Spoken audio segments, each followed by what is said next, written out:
Adik-adik, pengaruh perkembangan teknologi, komunikasi, dan informasi di Indonesia tentunya bisa kita lihat dari perubahan pola dan sistem komunikasi. Digitalisasi komunikasi masyarakat kini lebih banyak menggunakan media digital dan juga komunikasi dua arah dan partisipatif. Netizen tidak lagi hanya sebagai penerima informasi tetapi juga menjadi produsen dari konten. Kemudian perubahan dalam ranah sosial, politik, dan budaya. Jadi adik-adik, sosial munculnya komunitas digital memperluas jaringan sosial, tapi juga memicu masalah seperti hoax, perundungan daring, dan juga disinformasi. Kemudian politik, media sosial menjadi alat kampanye politik dan mobilisasi massa. Namun juga memicu polarisasi politik dan politik identitas. Kemudian budaya lokal menghadapi tantangan globalisasi digital. Terjadi hibridisasi. Hibridisasi budaya ini tetapi juga upaya revitalisasi budaya lokal melalui media digital.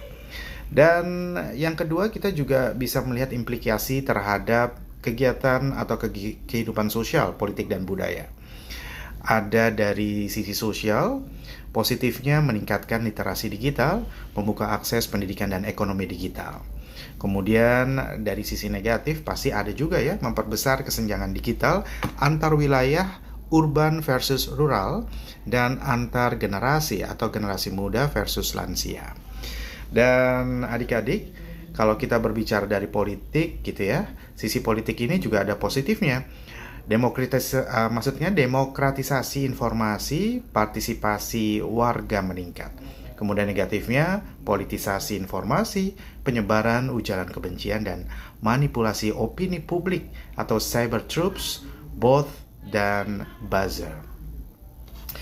Dan kalau kita melihat dari sisi budaya, tentunya ada negatif dan positifnya juga ya. Yang ketiga adalah dimensi tanggung jawab sosial di era digital Indonesia. Jadi dalam konteks penggunaan teknologi informasi komunikasi, tanggung jawab sosial menjadi krusial. Terutama dilihat dari 3 prinsip utama: keadilan, keberlanjutan, dan kemanusiaan.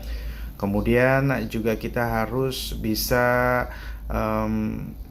melihat dari seperti yang tadi disampaikan, keberlanjutan, teknologi harus digunakan untuk mendukung pembangunan berkelanjutan.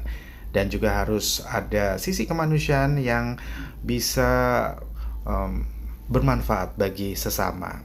Dan juga pastinya kalau kita berbicara mengenai keadilan, pemerataan akses teknologi dan informasi